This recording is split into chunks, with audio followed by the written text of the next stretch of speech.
नमस्कार, मैं हूं अर्चित और आप देख रहे हैं समर इंडिया न्यूज। तो चलते हैं आज की मुख्य खबर की ओर। उत्तर प्रदेश के अमरोहा जनपद में एक दिवसीय दौरे पर पहुंचे उत्तर प्रदेश के उप मुख्यमंत्री केशव प्रसाद मौर्य ने कलेक्ट्रेट सभागार में प्रेस वार्ता की, जहां पर उन्होंने पत्रकारों के द्वारा पूछे गए सवाल का जवाब दिया और विपक्ष के नेताओं का निशाना साधा। उन्होंने कहा कि विपक्ष चाहकर भी मोदी जी की तीसरी बार सरकार बनने से रोक नहीं सकता। अमरोहा पहुंचे उप मुख्यमंत्री केशव प्रसाद मौर्य से जब बस्ती के दंपति के द्वारा दुष्कर्म की घटना के बाद आत्महत्या करने की बात के बारे में पूछा गया, तो उन्होंने कहा कि इस मामले में जो भी दोषी होगा उनके खिलाफ सबूत मिलने पर कड़ी से कड़ी कार्रवाई की जाएगी, उनको बख्शा नहीं जाएगा। उन्होंने अखिलेश यादव के द्वारा किए गए तर्ज पर कहा कि पहले विधानसभा पर भी अखिलेश यादव ने मेरे ऊपर अभद्र भाषा का प्रयोग किया था, जिसका उनको नैतिक अधिकार नहीं था। उन्होंने कहा कि जो सांसद रमेश बिधूड़ी जी ने कहा है वो भाषा भी ठीक नहीं थी, जिसके लिए हमारे देश के रक्षा मंत्री जी ने सदन से माफी मांगी थी और लोकसभा अध्यक्ष जी के द्वारा उनको सदन की कार्यवाही से बाहर कर दिया गया था और उनको पार्टी के अध्यक्ष के द्वारा नोटिस दिया गया है। लेकिन उन्होंने कहा कि इस मामले को लेकर अब जो कुछ भी हो रहा है वो सिर्फ और सिर्फ मुस्लिम तुष्टीकरण की राजनीति हो रही है। उन्होंने कहा कि जनता के आशीर्वाद से मोदी सरकार 24 में भी बनने जा रही है और ये सारे विरोधी मिलकर भी उसे रोक नहीं पाएंगे, क्योंकि उससे पहले भी ये रोक नहीं पाए और आगे भी रोक नहीं पाएंगे। बलात्कार पीड़िता थी वो, उन्होंने जो है दर्ज न होने के चलते आत्महत्या की है।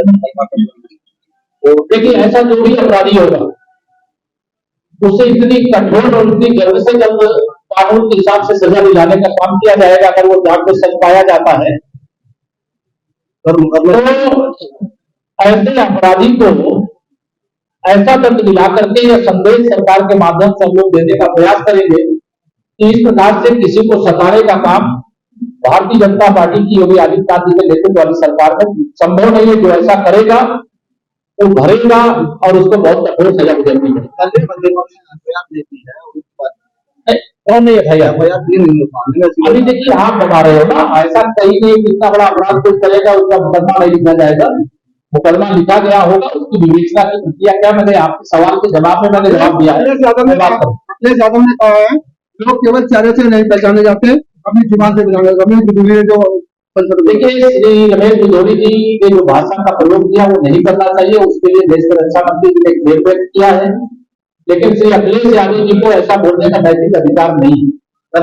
विधानसभा में श्री अखिलेश यादव जी सदन में बोल रहे थे, मैं उस सदन में था, मैं सरकार की ओर से बोल रहा था और उन्होंने जिस प्रकार के अपशब्दों का उत्तर प्रदेश की विधानसभा में प्रयोग किया था उनको नैतिक अधिकार नहीं इस पर बोलने का। लेकिन रमेश बिधूड़ी जी का जो बयान था, जो भाषा थी, वो गलत थी।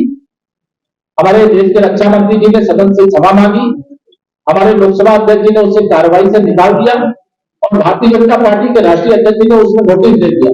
अब जो इसको उलझ रहे हैं जब मुस्लिम तुष्टीकरण की घटिया और घिनौनी राजनीति का महबूबा मुफ्ती है, उन्होंने कहा है कि नए संसद भवन के साथ साथ बीजेपी को जो है फिनाइल हो सकता है।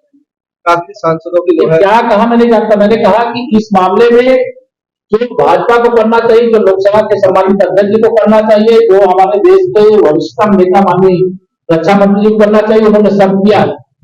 उसके बाद कुछ बाकी नहीं रह जाता है। लेकिन अब जो कुछ हो रहा है, जो मुस्लिम तुष्टीकरण की घटिया और घिनौनी राजनीति हो रही है, कौन क्या बयान दे रहा है, कौन क्या बोल रहा है, मैं उस पर नहीं बोलना चाहता।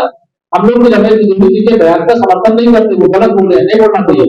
भारत सरकार ने शिकंजा कसा है, विदेश मंत्रालय हमारा सक्षम है, विश्व का नेतृत्व करने वाला भारत बना है, विदेश मंत्रालय उसको देखेगा। केशव प्रसाद अमरोहा के सांसद हैं, वो पहले भी अमरोहा रेलवे स्टेशन पर जब हिंदुस्तान ने विरोध किया था, उन्होंने भारत माता की संसद में जो उनके बताया गया है कि उन्होंने जो है प्रधानमंत्री को भेज कहा, जिसके बाद बीजेपी के द्वारा इसको लोकसभा अध्यक्ष को किया गया है और वो कह रहे हैं कि बीजेपी जो है 100 झूठ बोल के सच बोलवाना है। देखिए, मैं इतना ही कहना चाहता हूं कि अभी जो विषय आपने उठाया है और जिन लोगों की प्रतिक्रिया है, ये घोर मुस्लिम तुष्टीकरण है। इस देश के अंदर एक गरीब माँ बाप के बेटे को, एक चाय बेचने वाले के बेटे को प्रधानमंत्री के रूप में जो नहीं बर्दाश्त कर पा रहे हैं, वही इसका इस प्रकार से कोई रीच कहता है, कोई चाय बेचने वाला कहता है, कोई गरीब कहता है, अनेक प्रकार के शब्दों का प्रयोग समय समय पर किया गया है, क्योंकि वो पिछड़े वर्ग से आते हैं। देश को पहली बार पिछड़े वर्ग का प्रधानमंत्री मिला है और उसने इतना अच्छा काम किया है कि दूसरे लोग उतना सोच भी नहीं सकते जितना उन्होंने किया है। इसलिए माननीय नरेंद्र मोदी जी के विरोध में सारे लोग एकजुट हो रहे हैं, लेकिन भ्रष्टाचार भारत छोड़ो, तुष्टीकरण भारत छोड़ो, परिवारवाद भारत छोड़ो, यह जो माननीय प्रधानमंत्री जी का आह्वान है, देश उसके साथ खड़ा है। धन्यवाद। एक समय गठबंधन हुआ है, विपक्ष गठबंधन हुआ है, कांग्रेस ने यूपी से 46 सीटें और समाजवादी ने 65 सीटें मांगी, क्या कहेंगे? गठबंधन नहीं, ठगबंधन हुआ और यह ठगबंधन को जनता ने नकार दिया बनते ही। श्री अखिलेश यादव जी कितना दे रहे हैं, कांग्रेस कितना ले रही है, इससे कोई मतलब नहीं। 80 सीटें भारतीय जनता पार्टी गठबंधन जीतने जा रहा है। इस गठबंधन जो बना हुआ है उसका कोई भविष्य नहीं है, न वर्तमान है। रानीगढ़ के पूर्व विधायक हैं हाजी जमीरुल्लाह, उन्होंने कहा है कि मुसलमानों को लाश पर बने क्या समाजवादी के पूर्व विधायक हैं हाजी बयानों पर बयान मुझे नहीं देना चाहिए, लेकिन जनता के आशीर्वाद से तीसरी बार मोदी सरकार, बार बार मोदी सरकार ये बनती रहेगी। ये सारे विरोधी मिलकर के भी न 14 में रोक पाए, न 19 में रोक पाए, न 17 में रोक पाए, न 22 में रोक पाए, न 24 में रोक पाएंगे, न 27 में रोक पाएंगे और न 29 में रोक पाएंगे। और आगे जब चुनाव होंगे तब रोक पाएंगे।